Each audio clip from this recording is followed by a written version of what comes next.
Welcome to the Deep Dive, where we sift through the most important articles, research, and insights to give you the clearest understanding of complex global issues. Today, we're diving deep into a fascinating and, well, sometimes unsettling topic. It's about how geography, when you look at it through the powerful and often stark lens of political realism, really continues to shape our world. Absolutely. And how it challenges our assumptions, maybe even offers some surprising ways forward, Yeah. especially in an age where, many thought the map itself had kind of lost its power. To really get to grips with our mission today, let's maybe cast our minds back. Think about the aftermath of the early years of the Iraq War, that really turbulent period, say 2003 to 2007. Right. Do you remember the feeling then? A lot of people, I think myself included sometimes, felt we were sort of entering a new era, Hmm. a time when the old limitations, the boundaries set by geography, the sheer weight of history, those intricate cultural patterns, maybe they were becoming irrelevant. Yeah, there was definitely that sense, a vision of a world where maybe humanitarian intervention was the obvious path forward, where technology had somehow flattened everything out. Made physical distances and those ancient, deep-seated divides seem, well, less important. Almost inconsequential. But as we all witnessed, rather painfully, the unfolding debacle in Iraq just profoundly challenged that optimism, didn't it? That Mm. idealist view. It was a harsh lesson, a real re-education, you could say. It truly was. Yeah. A jarring collision with reality. Yeah. That whole period, in fact, starkly reinforced what's known in international relations circles as a realist dictum. Okay. These are principles that had been, well, largely dismissed, sometimes even disparaged by idealists, especially back in the 1990s. Right, the post-Cold War optimism. Exactly. The core idea being that these legacies, geography, history, culture, they aren't just footnotes in the story. They genuinely do set fundamental limits on what can actually be achieved in any given place. And this isn't just about looking back and understanding what went wrong in Iraq, is it? Not at all.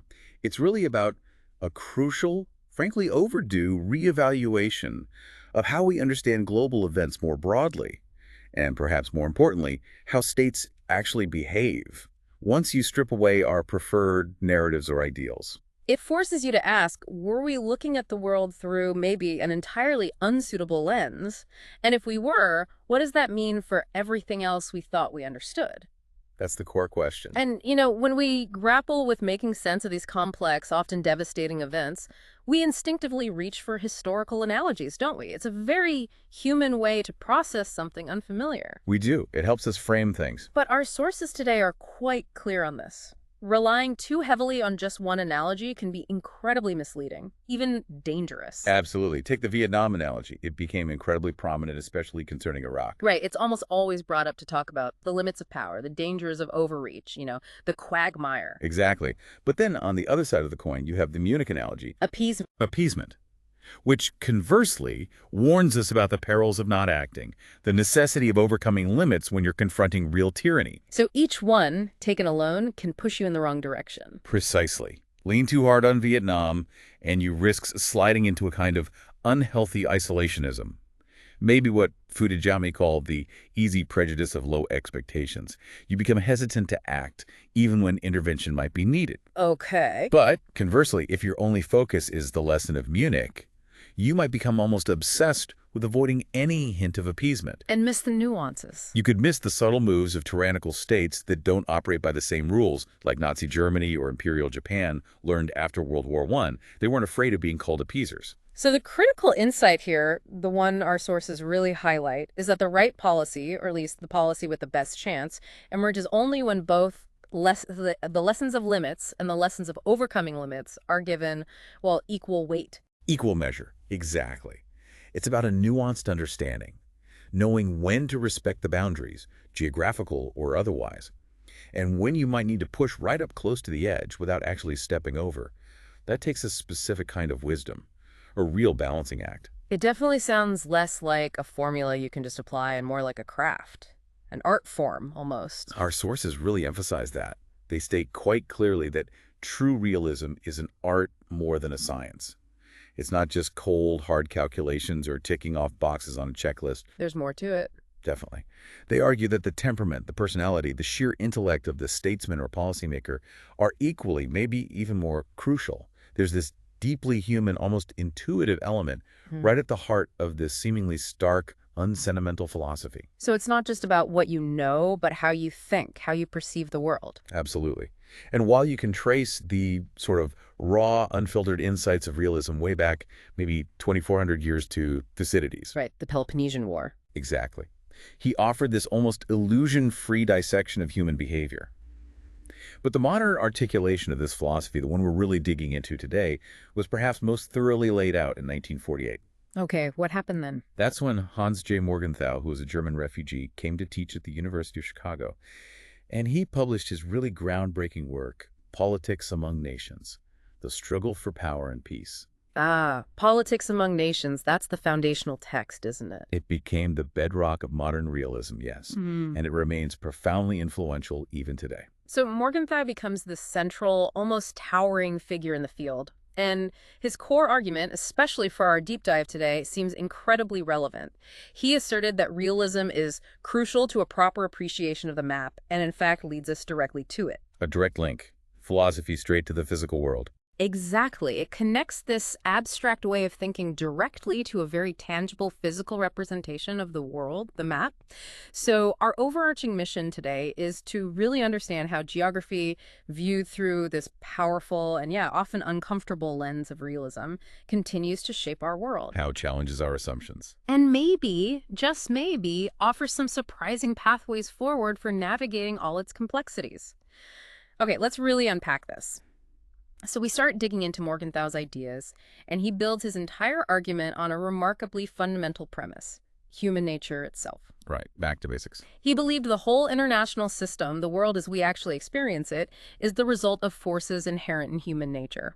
It's not really about grand ideologies or abstract moral principles first and foremost. No, it's about what fundamentally drives us as individuals, and by extension, what drives nations on the global stage. It starts from within us, with our most basic impulses. And Morgenthau, being the scholar he was, didn't just pull this out of thin air, did he? Not at all. He meticulously looked back, especially to the ancient Greek historian Thucydides. He saw that even in observing ancient conflicts, Thucydides had identified these three timeless, enduring drivers of human behavior that underpin pretty much all interactions. The famous trio. The famous trio, phobos, which is fear, that impulse to protect yourself from harm or threat. Okay. Kurdos, which translates roughly to self-interest or gain the desire for advantage, for resources. Makes sense. And doxa, which is under the pursuit of prestige, reputation, respect. Morgenthau saw these not as historical relics, but as perennially active forces, shaping the actions of modern states just as much as they shape ancient city-states. And this leads to a pretty stark conclusion, doesn't it? Almost unsentimental. Morgenthau famously said, "To improve the world, one must work with these forces, not against them." Yeah, that's a core tenet. It implies a fundamental acceptance. Realism, he argued, accepts the human material at hand, however imperfect that material may be. So it's not about wishing for some better, more enlightened version of humanity or trying to construct ideal societies from scratch. No. It's about dealing with the messy, complex reality of what's actually there, with all its inherent flaws and motivations. Fear, self-interest, honor, they're part of the package. It's a pragmatic starting point, not a utopian one. Pragmatic seems like the right word. Morgenthau's realism, then, appeals to historical precedent rather than to abstract principles, and it aims at the realization of the lesser evil rather than of the absolute good. Exactly. It's about making the best possible choice you can in a world full of constraints, not chasing some unattainable perfection that might lead to disaster. Can we see this in practice, like the Iraq example you mentioned earlier? Yeah, think about predicting Iraq's future after the fall of the totalitarian regime. An idealist might immediately look to Western democratic models and assume, well, that's the natural, inevitable path forward for a newly liberated nation. Seems logical from that perspective. But a realist, drawing from Morgenthau, would do something different. They'd meticulously examine Iraq's own history, explained through its cartography and constellations of ethnic groups. The map again. The map, the history, the deep-seated ethnic and sectarian divides. They'd use that information to realistically predict what kind of future the nation would be immediately capable of sustaining. So it's about understanding the existing realities on the ground, the historical and geographical forces already in play, rather than just imposing an external ideal that might not fit. Precisely. The insight here is that understanding what is often far more useful and ultimately more effective in foreign policy than pursuing what ideally should be. That's a powerful and frankly somewhat uncomfortable distinction to make, and it brings us right to one of Morgenthau's most counterintuitive and challenging ideas. This notion that good intentions have little to do with positive outcomes. Yes, that one definitely rubs people the wrong way sometimes. It feels wrong, doesn't it? But it's one of those grim truths that realists confront head on. Often, I imagine, to the dismay of those who believe that moral rectitude guarantees success. It truly is a challenge to our usual way of thinking, and our sources provide some really compelling, almost heartbreaking historical examples to illustrate this very point. Like who? Well, take Neville Chamberlain, the British Prime Minister before World War II. By all accounts, he was genuinely motivated by a profound desire for peace, maybe more deeply than many others at the time. His intentions were good. His intentions were arguably very good, yet his policies of appeasement, however well-intentioned, tragically brought untold sufferings to millions. The road to hell paved with good intentions, as they say. Wow. Okay. And the contrast. Contrast that with Winston Churchill. He was, by many accounts, driven by what our sources bluntly describe as naked considerations of personal and national power, a raw, almost cynical pursuit of advantage. Less lofty motivations, perhaps. Seemingly less lofty, yes. Yet, his policies, despite those motivations, resulted in an unrivaled moral effect, ultimately saving Britain and playing a huge role in defeating Nazism. So the paradox is profound. The internal moral compass of the leader doesn't necessarily dictate the external, real-world impact of their actions. Exactly. It's a disconnect that realism forces us to confront. And we even see this tragic paradox playing out in much more recent history, things still fresh in our collective memory. Our sources specifically bring up Paul Wolfowitz. Right, the former American Deputy Secretary of Defense, a key architect of the Iraq War. He was motivated, apparently, by the best of intentions for Iraq's human rights, genuinely believing that invasion would dismantle a brutal regime and improve people's lives. That was certainly the stated rationale, and likely a genuine belief for many involved. But as we know, and as history has now pretty clearly recorded, his actions, despite those noble aims, led to the opposite of what he intended: chaos, instability, immense suffering. It really hammers home that point about intentions versus outcomes, doesn't it? And it simultaneously challenges a belief that's deeply held in many democracies. Which is? That simply because a nation is democratic, its foreign policy will inherently be more enlightened or morally superior than, say, a dictatorship's. Morgenthau was profoundly skeptical of that. So democracy doesn't automatically equal moral foreign policy. Not according to Morgenthau. He keenly observed that the need to marshal popular emotions within a democracy, that constant imperative to gain and maintain public support, cannot fail to impair the rationality of foreign policy itself. So playing to the crowd can actually cloud clear strategic thinking, make rational choices harder. That was his argument. For Morgenthau, democracy and morality are simply not synonymous when it comes to international relations. Nations, he noted, are constantly tempted and very rarely resist the temptation to clothe their own particular aspirations and actions in the moral purposes of the universe. Making their self-interest sound like a universal good. Precisely. He emphasizes that while nations are certainly subject to moral law, to pretend to know with certainty what is good and evil in the relations among nations is quite another. It's a powerful call for profound humility, really, and self-skepticism in how foreign policy is conducted. So the insight is that chasing popular support can sometimes be directly at odds with strategic wisdom, leading nations to kind of fool themselves about their real motives. That's a very real danger he identified. That leads us right into another critical distinction Morgenthau carefully drew, and it's quite a grim one: the profound difference between state morality and individual morality. Yes, this is crucial. He argued that states operate in a much more constrained moral universe than do individuals. This feels really important because it challenges our intuitive sense of right and wrong when you scale it up to national actions. It is indeed a core tenet of his realist philosophy, and it's often the hardest one for people to accept, I think. Morgenthau famously wrote that the individual can say, "Let justice be done, even if the world perish." But the state has no right to say so in the name of those who are in its care. Wow. That's stark. What does that mean in practice? Well, think about it. An individual, if they make a well-intentioned mistake, might be forgiven by their family, their friends, their community. They bear the consequences primarily themselves. Okay. But a state has this direct, inescapable responsibility, a fiduciary duty almost to millions of anonymous strangers within its borders. if a state policy fails catastrophically. Those millions won't be so understanding or forgiving. Exactly. Their lives, their livelihoods, their security are directly on the line. Therefore, Morgenthau concludes, the state must be far wilier than the individual. It operates under different pressures. So the core insight is, a state's number one non-negotiable duty is to ensure the survival and well-being of its people, even if that means making morally ambiguous or difficult choices that an individual in their personal life might never even consider. That's the burden of collective responsibility he's talking about. It forces a different kind of moral calculus. And given this rather unvarnished view of human nature, driven by fear, self-interest, honor, it naturally leads to what Morgenthau saw as a world of incessant conflict and coercion. Yes, if those are the fundamental drivers, then conflict in some form or another becomes almost an inescapable condition of the international system. It's baked in. Which is precisely why realists, because they inherently expect conflict and competition as constants, are less likely than idealists to overreact to it. They're not surprised by it. They're not surprised. They understand that the tendency to dominate is a natural element of all human interaction, especially the interactions of states. For them, this isn't being cynical. It's simply recognizing reality as they see it. And Morgenthau even quotes John Randolph of Roanoke on this, right? That famous line. Power alone can limit power. That succinctly captures a fundamental realist principle.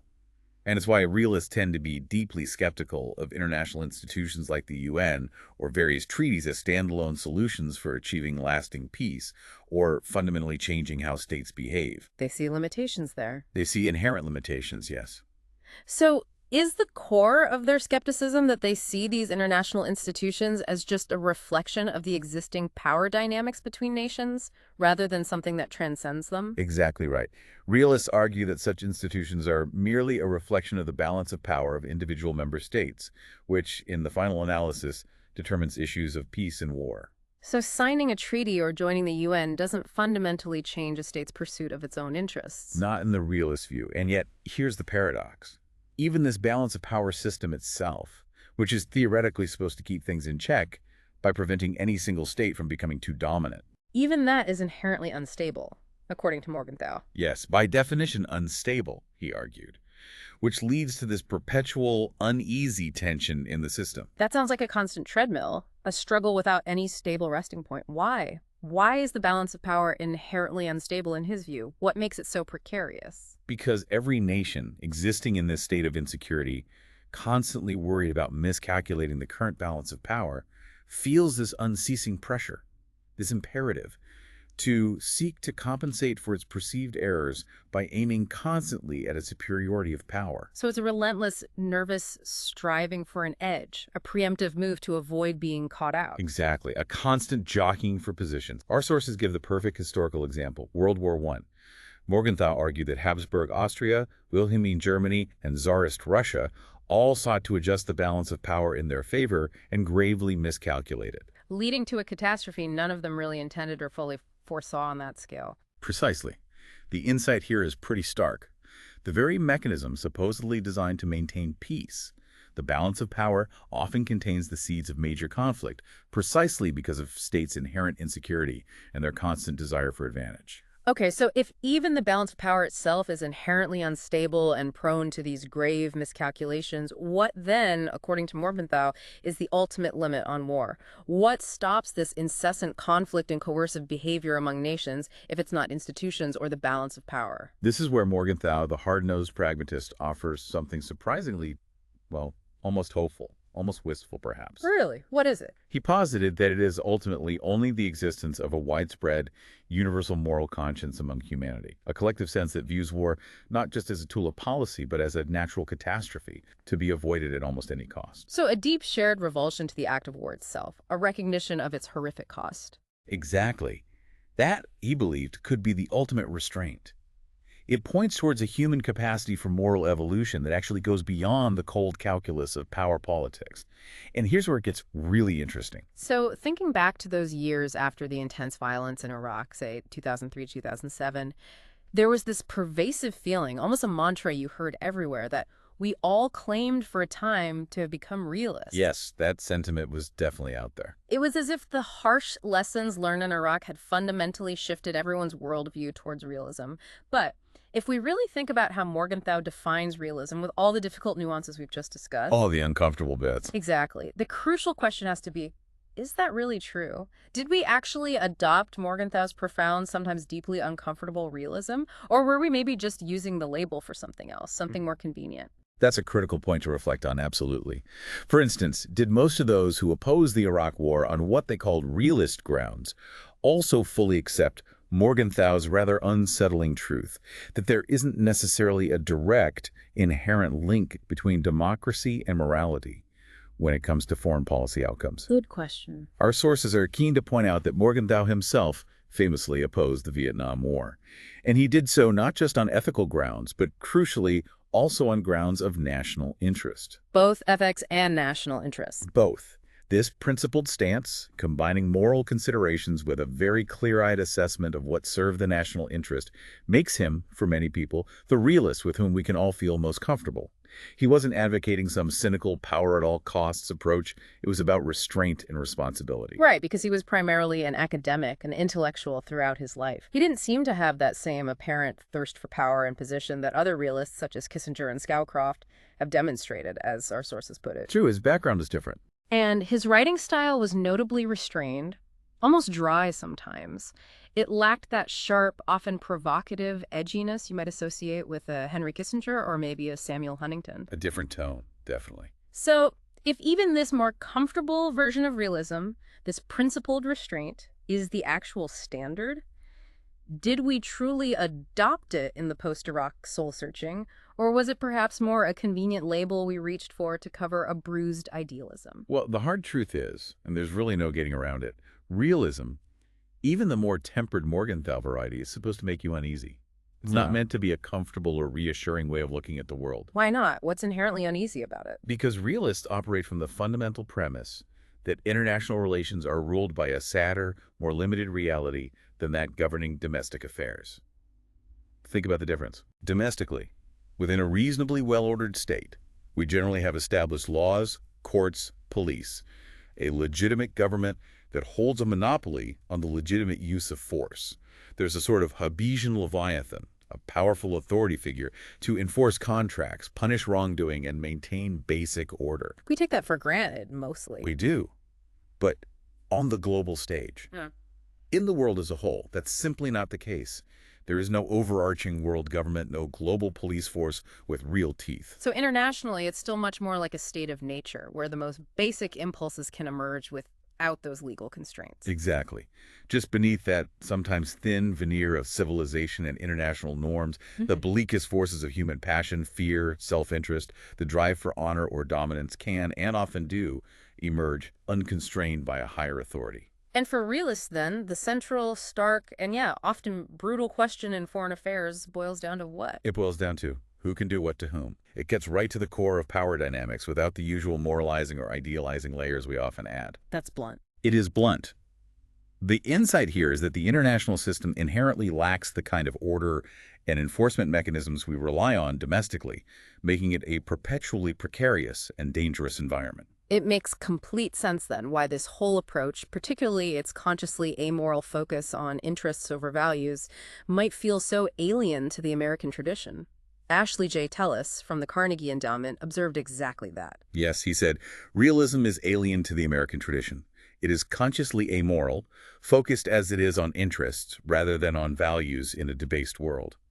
That's a direct challenge, isn't it? It really is, a challenge to that deeply ingrained narrative of American exceptionalism, our self-image often revolving around promoting universal values. It is a challenge. The American story often emphasizes universal values, democracy promotion, adherence to abstract principles as the main drivers of its foreign policy, perhaps more so than many other nations' narratives. But Tellis quickly adds a crucial counterpoint, doesn't he? He does, he says. But realism never dies, because it accurately reflects how states actually behave behind the facade of their values-based rhetoric. So the rhetoric might be about values, but the behavior often follows interests. That's the realist argument. It's not saying values aren't important to people within states or even as a motivating factor. But realists prioritize differently when looking at the international arena. Fundamentally, they value order above freedom. Order first. Order first. For them, freedom only truly becomes a meaningful concept, something you can realistically pursue and sustain after a foundational level of order has been established.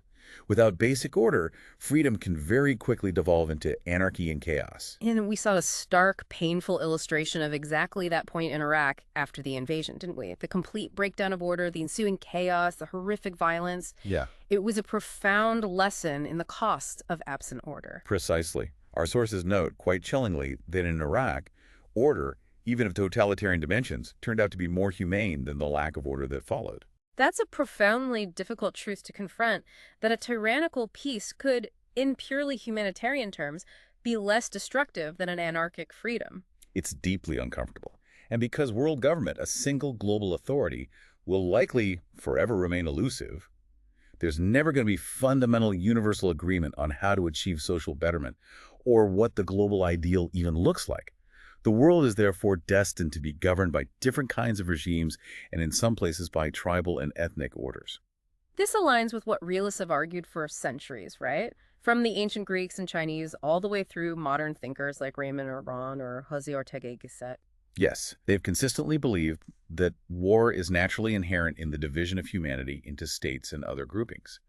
Conflict isn't an aberration in the system, it's a core feature of a world divided into competing entities. So while the, let's say, fervent believers in globalization stress everything that unifies humankind, the flow of capital, information, people across borders. Traditional realists, almost by definition, emphasize what divides us. Yeah. And this brings us directly, and quite powerfully, back to the map itself. The map. Indeed. The map, in its most fundamental sense, is the spatial representation of humanity's divisions, the very subject of realist writings in the first place. It's the visual blueprint, the often unchanging backdrop against which all these political dramas play out. Yeah. It embodies the concept of territory, which is so central to how states define themselves and their security. But wait, our sources are quick to point out something crucial here. Maps don't always tell the truth. They can be often as subjective as any fragment of prose. That's right. We tend to view them as objective scientific documents, but they really aren't always. That's a critical point, and one we often overlook, I think. We assume maps are purely factual, but you're saying there are inherent distortions, embedded biases that actually shape how we perceive reality through them. Absolutely. The late British geographer John Bryan Harley, who was really foundational in critical cartography, famously described map-making cartography as a discourse of power. A discourse of power. How so? He cited examples like the way European names were imposed on vast areas of Africa during the colonial era that clearly revealed a latent imperialism, subtly asserting control and writing a new narrative over existing ones. Right, erasing local names and histories. Exactly. Or think about Mercator projections, those common world maps we see everywhere. They famously tend to exaggerate the size of land masses closer to the poles. Making Europe look bigger than it really is relative to Africa or South America. Precisely. And even the very bold colorings of countries on the map implies uniform control over hinterlands, which isn't always the case, especially in remote or contested regions where the central government's authority might be quite tenuous. So these aren't just aesthetic choices on the mapmaker's part. They can reflect, reinforce, or even impose certain political realities, certain power dynamics, sometimes subtly, sometimes quite overtly. Absolutely. The insight here is that even something that seems as objective as a map is actually a human construct. And understanding its potential biases, its hidden arguments, is crucial for truly understanding the world it claims to represent. So despite these potential distortions and inherent biases, maps are undeniably materialistic and therefore morally neutral. They aren't inherently good or bad in themselves, they just are. They depict physical reality or claim to. But despite this neutrality, they remain crucial to any understanding of world politics. You simply can't grasp international relations without engaging with the map. No, you can't. As Morgenthau himself put it so succinctly, on the relatively stable foundation of geography, the pyramid of national power arises. Geography is the base. So at its root, realism is about acknowledging these most blunt, uncomfortable, and deterministic of truths, those of geography. That's a core element, yes. Geography is, in a very real sense, the backdrop to human history itself. It can reveal a government's long-range intentions, its strategic goals, its inherent vulnerabilities, sometimes just as much as any leaked secret document or diplomatic cable. Because a state's fixed position on the map is, in many ways, the very first thing that defines it, even more fundamentally than its current governing philosophy or its economic system. You could argue that it's the immutable constraint, the stage upon which everything else plays out. That's a profound idea. Alfred Mackinder, another hugely significant figure in geopolitical thought, emphasized this too, didn't he? He said, a map conveys at one glance a whole series of generalizations. Yes, he saw geography as uniquely bridging that gap between the arts and sciences, connecting the study of history and culture directly with these unchanging environmental factors. And this is precisely why geography, much like realism itself, can be hard to accept for many people, because maps, ultimately, are a rebuke to the very notions of the equality and unity of humankind. That's a powerful way to put it. Maps visually remind us of the profound environmental differences across the Earth. Differences in climate, resources, terrain, access to water, navigable rivers. Differences that, through their influence on how human societies develop and interact, inherently make people unequal and disunited in countless ways. Exactly. And these geographical disparities often lead directly to the very conflict and competition that realism focuses on so intently. It's a stark, undeniable reality that can profoundly challenge our more optimistic views about human universalism and a shared global destiny. So the insight is, the map is this silent, persistent reminder of fundamental divisions that aren't easily wished away or overcome by technology alone. It's the stage, and the stage itself shapes the play. It's fascinating how our understanding of geography's role has kind of ebbed and flowed. Our sources mention that back in the 18th and 19th centuries, long before political science became its own distinct academic field, geography was actually an honored, if not always formalized, discipline. Right, it was just assumed to be central. In those days, politics, culture, economics, everything was intrinsically conceived of in reference to the relief map. The physical landscape was the starting point for understanding human affairs. Yes, there was this strong, almost intuitive materialistic logic at play in how thinkers approached the world back then.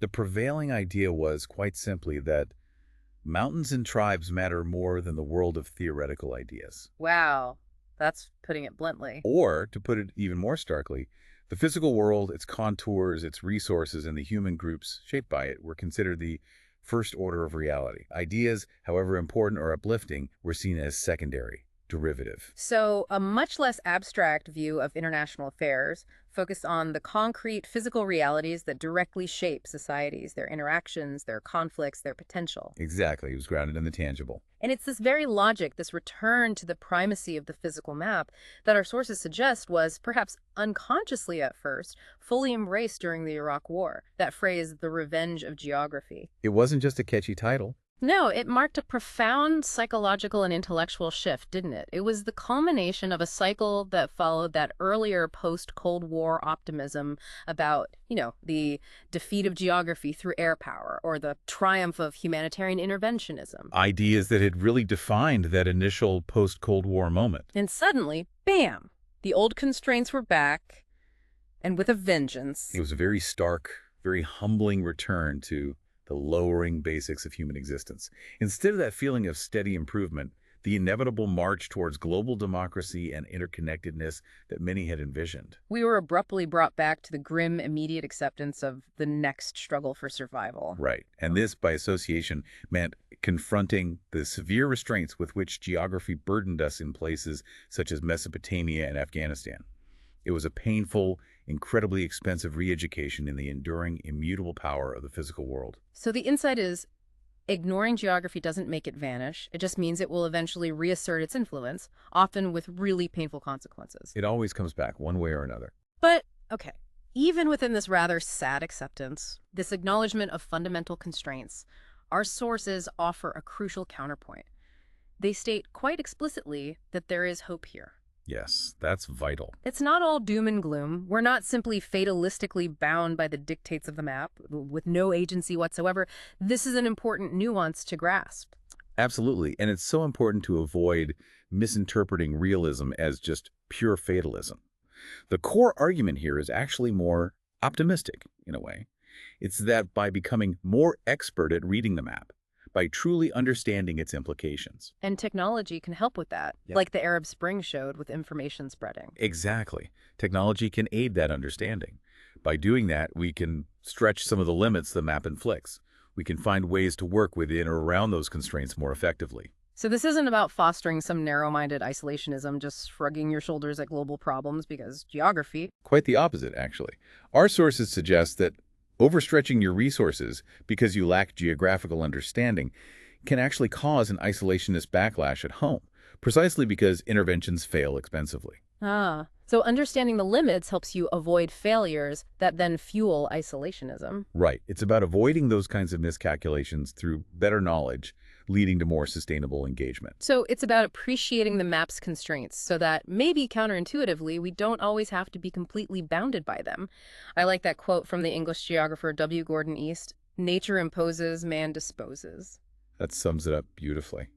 There are physical parameters, yes, immutable forces at play, but human agency, human ingenuity, still has significant room to maneuver within those broad contours. So these contours set by nature are extremely broad, so that human agency has more than enough room to maneuver. Exactly. For example, the fundamental capacity of Arab peoples for democratic practices isn't somehow nullified or predetermined just by geography.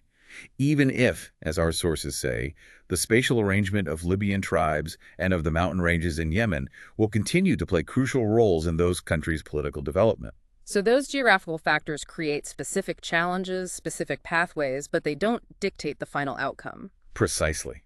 The crucial distinction here, the takeaway, is that geography informs rather than determines. It is emphatically not synonymous with fatalism. Instead, geography is presented as a major constraint on an instigator of the actions of states, much like the distribution of economic power or military power influences how states behave.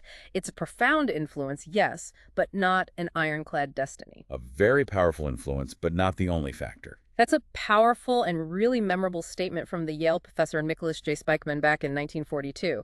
Geography does not argue, it simply is. It cuts right through, doesn't it? It does. And he viewed geography as the most fundamental factor in the foreign policy of states because it is the most permanent. What does that really mean in practical terms, in terms of continuity across history? Well, Spikeman articulated this with some striking, really compelling examples that still resonate powerfully today. He pointed out that political leaders, ministers, dictators, presidents, they all come and go. Transient figures. Transient figures. Empires rise, empires fall. But mountain ranges, they stand. George Washington, with his, ragged Continental Army, has been succeeded by commanders-in-chief like Franklin D. Roosevelt, commanding the immense resources of an entire continent. Huge difference in power. Huge difference. Yet, fundamentally, the Atlantic continues to separate Europe from the United States, shaping their distinct strategic outlooks, their different priorities. That hasn't changed. Hasn't changed. Similarly, Tsar Alexander I bequeaths to Joseph Stalin his endless struggle for access to the sea, a core geographical imperative that has driven Russian foreign policy for literally centuries. The warm water port obsession. Exactly. And that profound anxiety over the open German frontier, the western border of France, which troubled leaders from Caesar all the way up to Louis XIV, that was precisely the same anxiety inherited by Maginot and Clemenceau in the 20th century. It's the same geographical problem repeating itself. These are enduring realities. They transcend specific political leaders, specific ideological systems, even centuries of time. They are the fixed points around which human history constantly churns and turns. And we can see this connecting directly to our modern world, can't we? The Atlantic Ocean still matters profoundly. It defines distinct foreign policies, different strategic priorities for the U.S. compared to Europe, leading to what we sometimes call the transatlantic divide on certain key issues. Absolutely. And Russia. To this very day, it remains fundamentally an insecure and sprawling land power, deeply affected by its vast open plains to the west and its historically limited access to warm water ports. It's been a victim of invasion since before those of the Mongol hordes in the 13th century, largely because of that immense open western frontier. That's right. It has consistently relied on, really, only time, distance, and weather as its friends to repel invaders a harsh geographical reality. And its continuous craving for more and more access to the sea, whether it's through the Black Sea, the Baltic, or even the Arctic, that's a direct, undeniable geographical imperative that continues to shape its foreign policy ambitions even now. And because there's no serious geographical impediment between Europe and the Urals, that vast plain. Eastern Europe, yes. Despite the collapse of the artificial boundary of the Berlin Wall, despite decades of self-determination, is still under threat from Russia, as it has been for centuries. Its sheer proximity makes it perpetually vulnerable. It's an unbroken chain of geographic influence, affecting everything from military deployments to energy politics to economic development. And thinking about France again, its historic anxiety over its German frontier, a source of conflict for centuries, going back even before Louis XIV, that persisted right through the end of World War II. It absolutely did. It was only really when the United States finally committed, after 1945, to guaranteeing the peace of Europe, stationing troops there, that this deep-seated geographical anxiety finally began to recede for France. It took an outside hegemon, facilitated by geography itself, the Atlantic buffer, allowing the U.S. to project power without being directly threatened to finally alter that centuries-old dynamic. It's remarkable how these ancient geographical realities can dictate national psychology and strategic priorities across millennia. Truly remarkable. These aren't just historical footnotes. They illustrate how geography really provides the fundamental context for political development everywhere. Yes, it's no accident, for instance, that European civilization had such important origins in places like Crete and the Cycladic islands of Greece. Why there specifically? Well, geographically, Crete is a detached fragment of Europe, but crucially, it's the closest major European landmass to the ancient civilization of Egypt.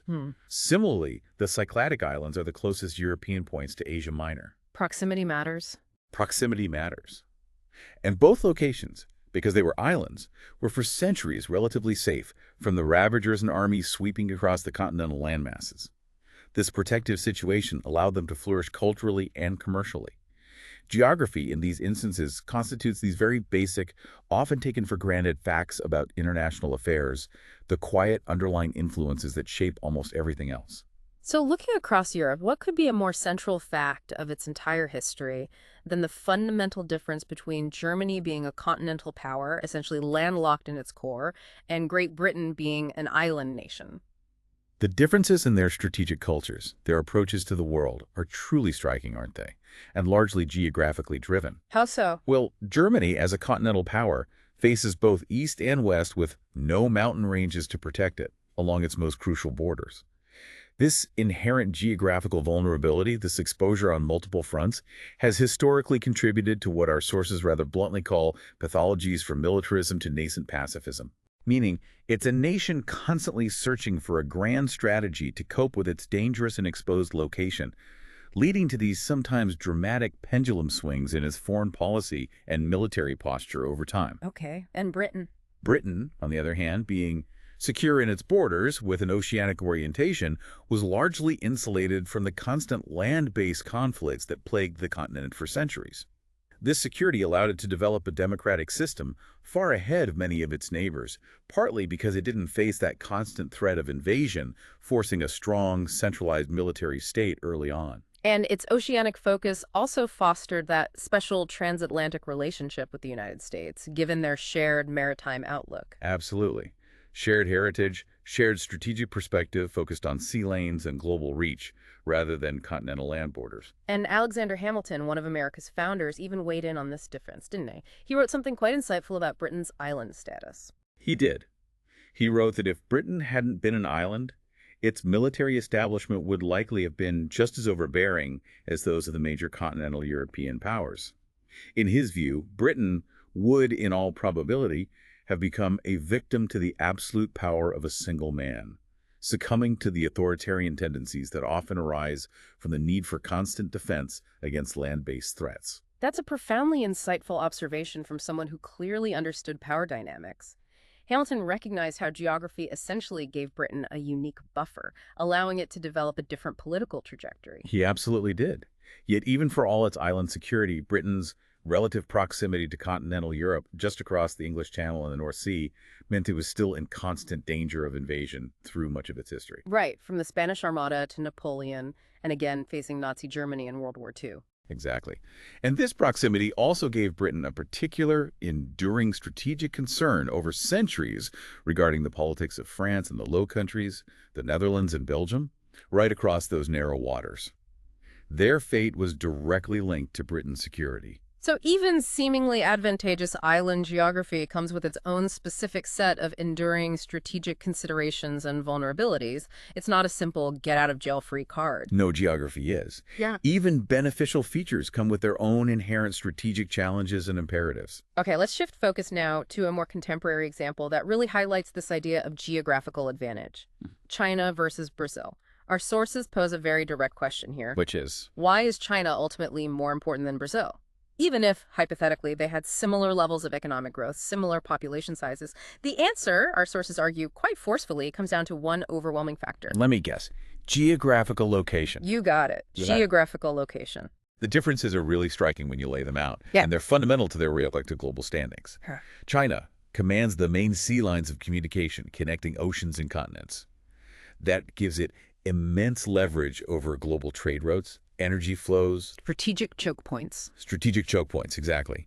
It also largely lies within the temperate zone, which, historically speaking, tends to have a more disease-free and invigorating climate, more conducive to sustained economic and cultural development over long periods. Okay. It fronts the Western Pacific, which is arguably the most dynamic economic region in the entire world right now.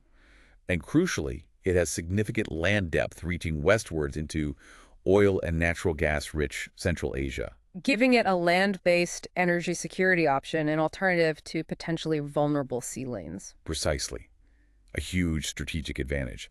Now, contrast that with Brazil. Brazil lies isolated in South America, geographically removed from other major land masses and global shipping lanes, and a significant portion of its vast territory is tropical. So this geographical removal, plus its specific climatic zones, means it offers less of a comparative advantage in terms of its strategic global position, even if it's a huge country with lots of resources. Exactly. It highlights how sheer geographical positioning can profoundly impact a nation's global influence, its strategic leverage, almost regardless of its internal development or resources. Location, location, location, as they say. And what about the flip side? The geography of poverty. Our sources dive into a really important and often debated question. Why is Africa so poor? It's a continent of immense size, roughly 5 times the landmass of Europe, I think. Roughly, yes.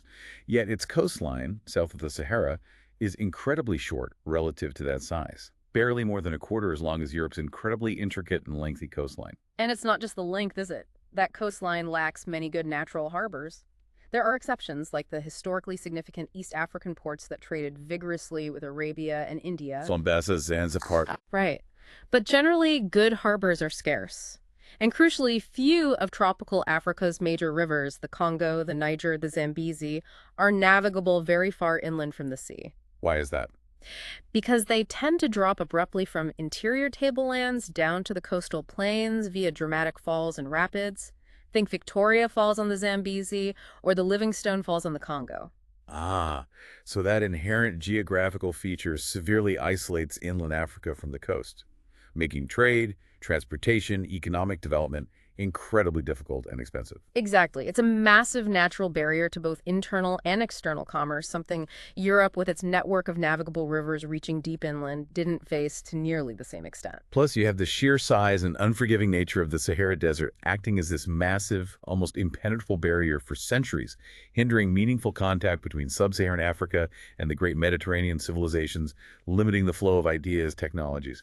And then south of the Sahara, you have those vast, thick equatorial forests stretching all the way from the Gulf of Guinea across to the Congo Basin under the constant influence of heavy rains and intense heat. Those forests, our sources note quite starkly, are no friends to civilization. Strong words. Why? Well, they are incredibly difficult to traverse, to build infrastructure like roads or railways through, and to cultivate extensively for large populations. Moreover, they're also not conducive to natural borders. Meaning they lack clear geographical markers like rivers or mountain ranges that could easily divide distinct communities or political entities. Exactly. Which helps explain in part why the borders drawn by European colonialists during the scramble for Africa were, by necessity, largely artificial lines drawn on a map. They cut across existing ethnic and tribal lines with little regard for the human geography on the ground. Setting the stage for future internal conflicts within those artificially created states. Tragically, yes. The natural world in Africa truly has given much to labor against in its path to modernity. It presented formidable obstacles that have required extraordinary effort and investment to even begin to overcome. It's a sobering testament to geography's powerful influence.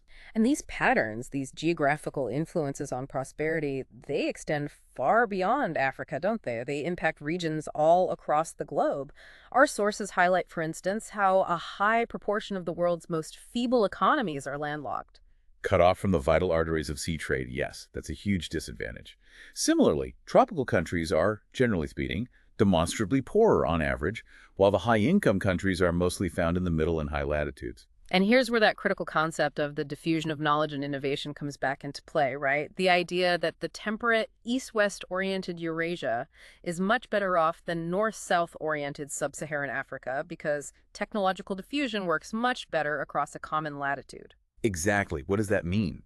It means similar climatic conditions across Eurasia allowed innovations in agriculture, animal domestication, early technologies like the wheel or writing to spread relatively rapidly across vast distances because they were often adaptable to similar environments. Whereas the north-south orientation of Africa, and the Americas too, means you have much more diverse climatic zones packed closer together. Right, which makes it harder for innovations developed in one zone to easily diffuse or be adopted in another, creating more isolated pockets of development. It's a geographical bottleneck for the spread of ideas and technology.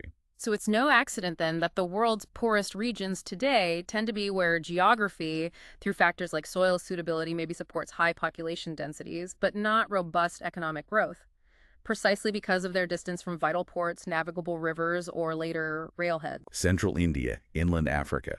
These are often cited as classic examples of this phenomenon. The insight here is profound. Geography doesn't just dictate where resources are, it fundamentally shapes the ease with which societies can connect, trade, and share knowledge. And that directly impacts their long-term prosperity. It's also deeply interconnected, isn't it? And that observation from Paul Wheatley, which our sources present as the stunning summation of geographical influence, really sticks with you. The Sanskrit tongue was chilled to silence at 500 meters. Meaning Indian culture was, in essence, a lowland phenomenon. Yeah, it illustrates in such a vivid way how a specific, seemingly minor geographical feature, in this case, a certain altitude, can profoundly influence something as fundamental as the spread of culture and language. So given all these deep-seated patterns, these powerful geographical influences, what does this all mean for us, for you listening, as we try to navigate our complex world today? So considering everything we've just explored, the profound and sometimes very subtle ways geography impacts nations, from their strategic outlook to their economic potential, let's now turn the lens onto the American experience specifically. Okay. Our sources suggest something quite provocative here. They argue that geography has helped sustain American prosperity, and even go so far as to claim it may be ultimately responsible for America's pan-humanistic altruism. Wow. That's quite a statement, linking material advantage directly to a moral outlook. It is a bold claim, isn't it? John Adams, one of the founders, famously noted, "There is no special providence for Americans, and their nature is the same with that of others." He was rejecting the idea of some inherent American exceptionalism in character. Right. He was saying Americans aren't inherently better people. Exactly. Yet, as the eminent military historian John Keegan meticulously explains, America, much like Britain before it, quote, could champion freedom only because the sea protected them from the land-bound enemies of liberty. The oceanic buffer again. The buffer. Contrast this with the pervasive militarism and the pragmatic, often brutal, realpolitik that characterized continental Europe right up through the mid-20th century. Americans often felt morally superior to this European way of conducting foreign policy, seeing it as less enlightened, perhaps more cynical. But our sources argue quite pointedly that this difference was the result of geography, not character. Okay. Because European states were constantly jammed up against each other on a crowded continent, with no vast oceans to withdraw across if they miscalculated or lost a war. Precisely. So their foreign policies often couldn't afford to be primarily grounded in universalist morality or idealistic principles. Survival often dictated a more pragmatic, power-based approach. They remained necessarily well armed against each other until the United States, acting as an outside hegemon, finally guaranteed the peace after World War II. So it was a strategic imperative born of geography, not necessarily a moral failing compared to the U.S. or Britain. That's the realist geographical argument, yes. And it wasn't just the sheer protective distance of two vast oceans, the Atlantic and Pacific, that gave Americans the luxury of their idealism. What else? These oceans also provided America direct access to the two principal arteries of politics and commerce in the world, Europe across the Atlantic and East Asia across the Pacific.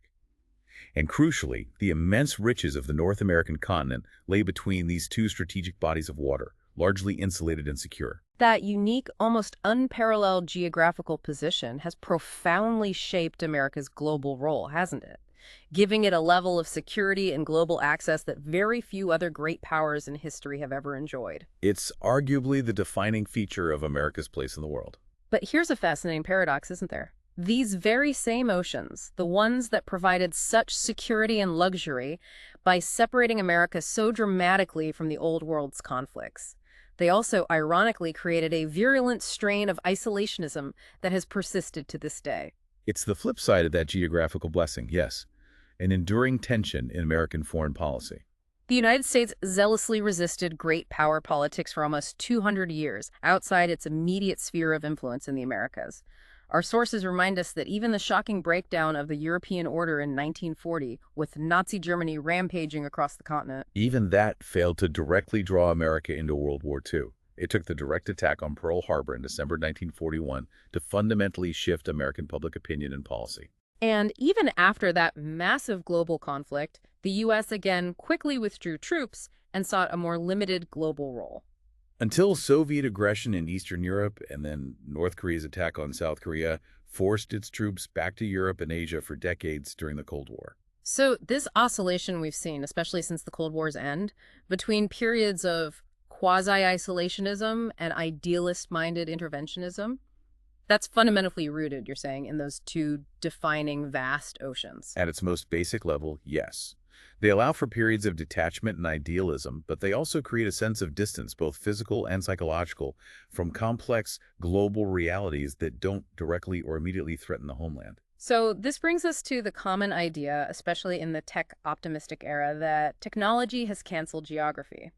Based on what we've discussed, that sounds like, well, a seductive but ultimately false premise. Our sources would strongly agree it's false. As Jakub J. Greigel from Johns Hopkins puts it quite succinctly, geography has been forgotten, not conquered. Forgotten, not conquered. I like that.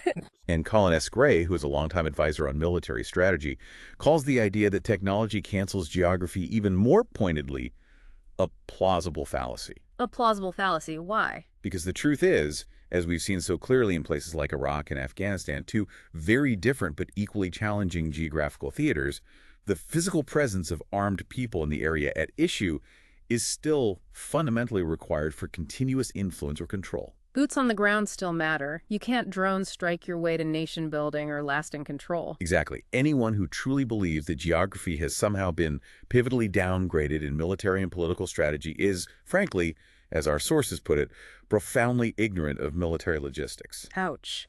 But logistics is the key. Logistics is where the rubber meets the road, where theory hits physical reality. It's the mundane but absolutely critical business of moving people, equipment, fuel, food, ammunition, everything needed to sustain a presence and exert influence far from home. It brings you crashing back down to the realities of the map. That's a strong statement. You mean just the sheer brute force reality of it all. Precisely. Our sources reflect on the experience of, say, traveling with the 1st Marine Division overland through Iraq. That difficult journey itself was just a small part of that logistics exercise. What was the bigger part? The truly monumental task of moving all those men and all that heavy equipment, thousands of miles by ship from North America all the way to the Persian Gulf. It's a staggering undertaking that really makes you appreciate the friction of distance, the tyranny of the physical world. And didn't the military historian Williamson Murray predict this challenge back in 1999? He did. He offered what our sources call a strikingly clairvoyant analysis just before the turn of the century. He predicted that the new century would force the U.S. to confront the harsh geographic reality imposed by those two oceans, making the deployment of large ground forces to far-off conflicts almost insanely expensive. He basically foresaw the logistical nightmare that unfolded just a few years later in Iraq and Afghanistan. He really did. He understood the geographical constraints. And terrain itself still matters immensely too, right? We've seen incredibly swift, precise airborne raiding missions, like the famous Israeli rescue at Entebbe in 1976. True, but even there, the specific terrain, the layout of the airport, the location of the hostages, the runway conditions played an absolute crucial role in the mission's success or failure. So terrain always determines the pace and method of fighting. Fundamentally, yes. Consider the Falklands War back in 1982. It unfolded relatively slowly with immense logistical challenges, major naval battles, precisely because of its maritime environment, a remote island chain requiring long, vulnerable sea-based supply lines. Okay, contrast that with the first Gulf War in 1991. Right. The flat, open deserts of Kuwait and southern Iraq in 1991 magnified the effect of air power.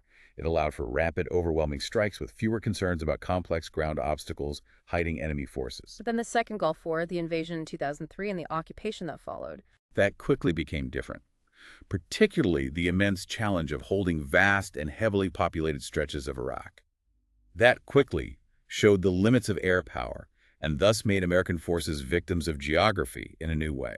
Because aircraft, however advanced, cannot transport goods in bulk nor exercise control on the ground.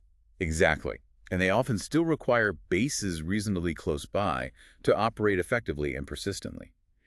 Air power is a crucial tool, but it's not a substitute for presence and control on the ground, which is inherently geographical. So the insight is, technology changes how we fight, maybe the speed or precision, but geography still fundamentally dictates where and how effectively we can ultimately project power and achieve lasting political goals. That's a very good summary of the realist geographical perspective on modern warfare. And incredibly, even in the nuclear age, an era defined by intercontinental ballistic missiles, weapons that can cross oceans in minutes, geography still matters profoundly. It does. Morgenthau made a crucial, somewhat counterintuitive point about this, even back then. What was his point regarding nuclear weapons and geography? He highlighted that small and medium-sized states, think of Israel, Britain, France, or maybe Iran in a modern context, simply cannot absorb the same level of punishment as continental-sized states like the U.S., Russia, or China. Because they lack the sheer land mass and dispersed population. Exactly. This fundamental geographical difference in size and distribution means they arguably lack the requisite credibility in their nuclear threats.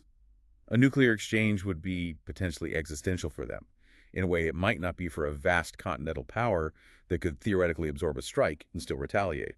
So for a small state like Israel, for example, surrounded by adversaries possessing a tiny geographic footprint, its very survival becomes primarily a matter of geography. That's the argument.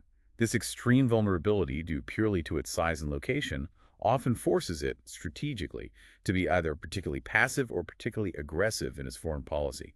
Its options are severely limited by its physical reality. It truly underscores how basic geographic size and location can dictate strategic options and national behavior, even when dealing with the ultimate weapons of mass destruction. Geography's influence permeates every level of strategy. So while we've been deep diving into how geography profoundly impacts and constrains us, shaping everything from military strategy to economic development, it's really crucial to clarify something here. Embracing the relief map with its mountains and its human settlements is not about seeing the world as just irrevocably driven by ethnic and sectarian divides that simply resist globalization. Right. The story, our sources insist, is far more complicated than simple geographical determinism. It's not that straightforward. How so? What's the complication?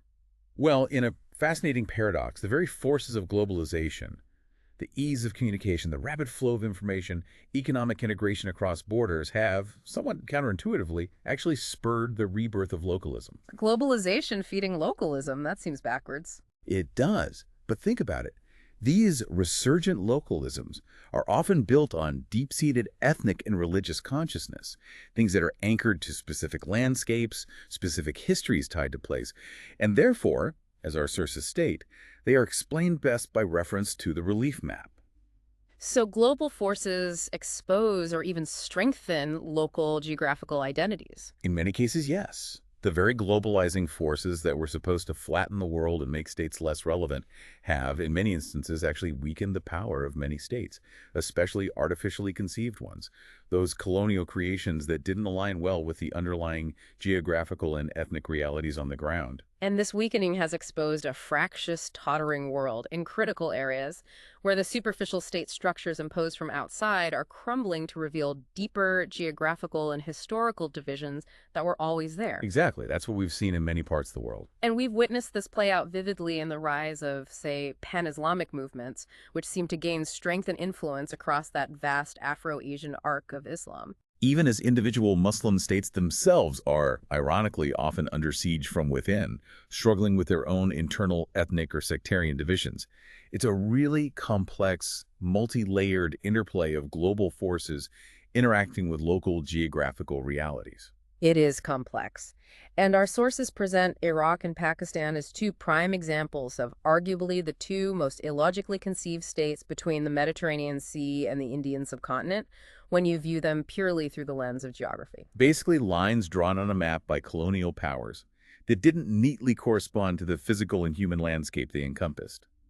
Afghanistan, by that same geographical measure, is often decreed a weak state at best, its incredibly mountainous, tribal terrain being inherently difficult to govern centrally from Kabul. And while the U.S. invasion in 2003 certainly played a catalytic role in Iraq's rapid collapse into chaos, No question it was a major factor. our sources also make a compelling, if perhaps uncomfortable, argument that Saddam Hussein's tyranny, which was incredibly repressive, was itself to some extent geographically determined. That's a very strong claim.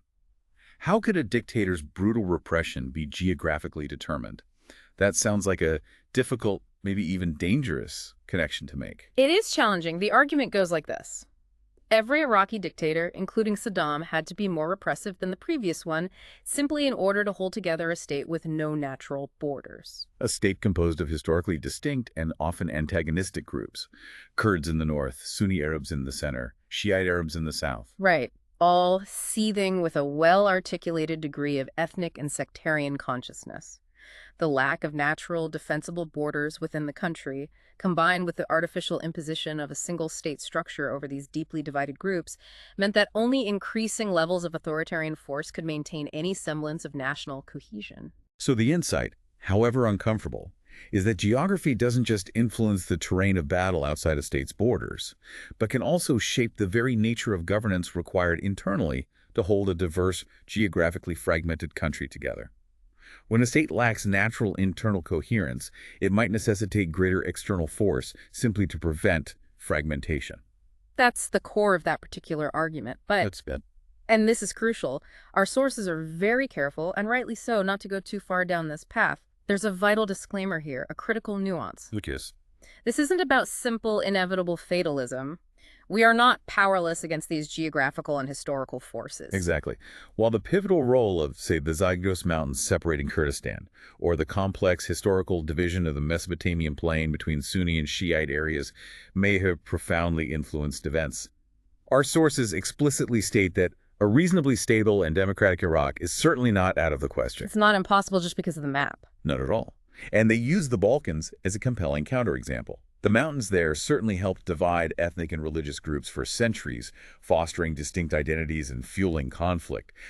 But those geographical factors certainly did not doom our interventions there to stop internecine wars in the 1990s. Human agency, diplomacy, well-executed international policy still had a decisive, positive impact despite the difficult geography. Precisely. So the argument isn't about some implacable force against which humankind is powerless.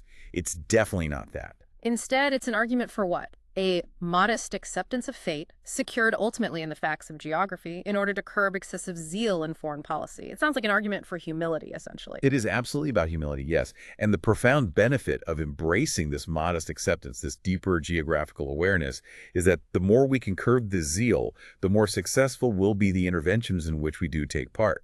And more successful interventions presumably provide policymakers with greater leeway back home in the court of public opinion to act effectively again in the future, fostering a more sustainable foreign policy overall. Exactly. It's presented as a pragmatic approach to actually improving outcomes in the long run, not as an excuse for inaction or despair. Now, I know our sources fully acknowledge that this whole line of argument, this act of, quote, raising geography on a pedestal, can put them on potentially dangerous ground, intellectually and morally. Yes, they are very conscious of that risk. They constantly keep in mind Isaiah Berlin's powerful admonition from his famous 1953 lecture, Historical Inevitability. Berlin, such a towering intellectual figure, was deeply concerned about any ideas that seemed to diminish human freedom and responsibility. Indeed.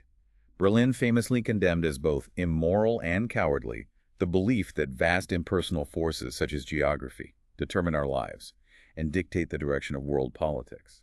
He argued passionately against any philosophy that reduces human agency to zero.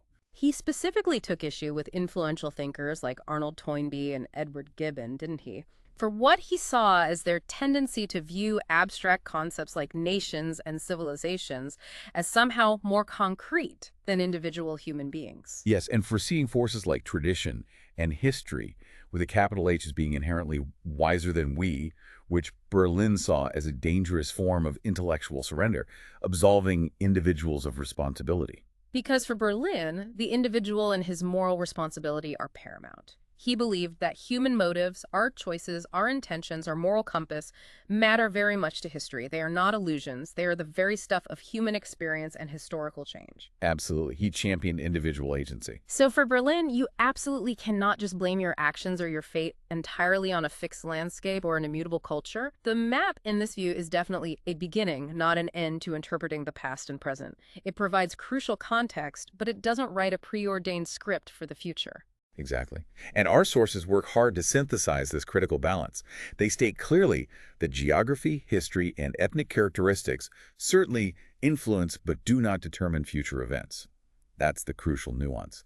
Influence, not ironclad determination. Okay. Nevertheless, they forcefully argue that today's foreign policy challenges simply cannot be solved without substantial reference to these very factors, even though Berlin, at first glance, seemed to reject such deterministic thinking. So how do they square that circle? They contend that a more robust reliance on understanding geographical and ethnic sectarian factors before acting could have served us well in anticipating the violence in places like both the Balkans and Iraq.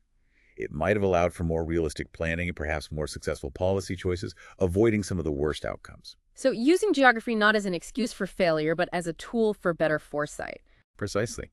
And Berlin's moral challenge, they conclude, holds up well so far as framing the debates about where and where not to deploy American troops abroad. It keeps the focus on responsibility and choice, even while acknowledging constraints. It's about finding that thoughtful, responsible middle ground between a kind of blind optimism that ignores constraints and a cynical fatalism that denies agency.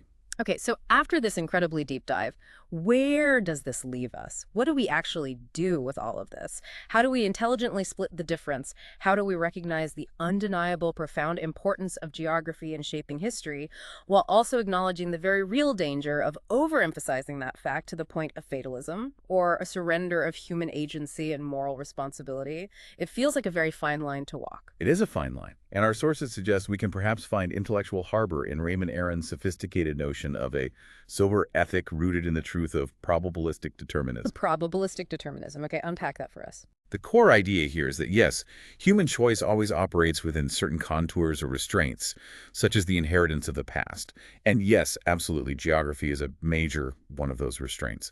But the key word is probabilistic. Meaning it's not absolute. Exactly. It's a partial or hesitant determinism. It acknowledges and recognizes obvious differences between groups and terrain, the powerful influence of the physical world. But crucially, it does not oversimplify and leaves many possibilities open. So think of it like a river flowing through a landscape. The terrain definitely guides the river's path, shapes its overall direction. But the water itself still has currents, eddies, choices of flow within that broader channel carved by geography and history. It's not simply a fixed, predetermined line drawn on the map from start to finish. So it's not a rigid, all-encompassing determinism where every outcome is pre-written by the landscape. It's more about understanding probabilities, tendencies, potentials, tendencies that are powerfully shaped by geography, yes, but not absolutely sealed by it. That's a great way to put it. As the English historian Norman Davies eloquently wrote, causality is not composed exclusively of determinist, individualist, or random elements, but from a combination of all three. It's the complex interplay, the mixture of these factors, that truly matters in shaping historical outcomes and future possibilities. And our sources point to a compelling real-world example of this probabilistic determinism in action, even if it was perhaps intuitively understood rather than explicitly articulated at the time. Which examples is that? They highlight how many liberal internationalists who generally supported intervention in the Balkans in the 1990s but famously opposed intervention in Iraq in 2003 intuitively reflected this spirit of making fine distinctions based on underlying realities. Ah, okay. How so? They understood, perhaps only vaguely but importantly, a principal geographical and historical fact. The former Yugoslavia lay at the most advanced western extremity of the former Ottoman Empire, right next to Central Europe. It had experienced centuries of interaction with and influence from European powers, leading to a different kind of political and social development. Okay, compared to Iraq. Compared to Mesopotamia, yes, which lay at the Ottoman Empire's most chaotic eastern reaches, far removed from Europe's direct influence for long periods. It had experienced a profoundly different historical trajectory, different social structures, different relationships between ethnic and sectarian groups. And because that fundamental geographical fact, proximity versus distance relative to centers of power and different historical influences, had profoundly affected political development up through the present. Meaning different institutions, different social structures, different levels of internal cohesion or fragmentation. Exactly. Because of all that, intervention in Iraq was always going to prove to be a stretch, in a way that intervention in the Balkans, while still difficult, was perhaps less so. The underlying conditions were just vastly different, partly due to geography and its long-term historical consequences. It really highlights how deeply these spatial realities, these geographical inheritances, impact political feasibility and the likelihood of successful external intervention, doesn't it? The insight seems to be that while we absolutely have agency, our interventions will be far more effective, far more likely to succeed when they align with, rather than ignore or try to override, the deep-seated geographical and historical currents of a particular region. It's about working with the grain of geography and history, not against it. In essence, yes, acknowledging the constraints in order to operate more effectively within them. So as you, our listener, reflect on this deep dive and perhaps become, as our sources encourage, more expert at reading the map, which is really about becoming more attuned to these timeless forces of geography and their historical impact, what might this modest fate, this subtle, almost hidden hand of the physical world, have in store for us in the years ahead? How can understanding these enduring patterns, these geographical realities, help to forewarn you of possible dangers, or perhaps reveal hidden opportunities? How can it allow you to understand the constraints without being fatalistically bound by them? Consider, as you look at today's headlines, which contemporary global challenges, maybe climate change, migration, resource competition, shifting trade routes, regional conflicts, might reveal the revenge of geography in new, unexpected ways, shaping the destiny of nations and indeed our collective future in ways we're only just beginning to truly grasp.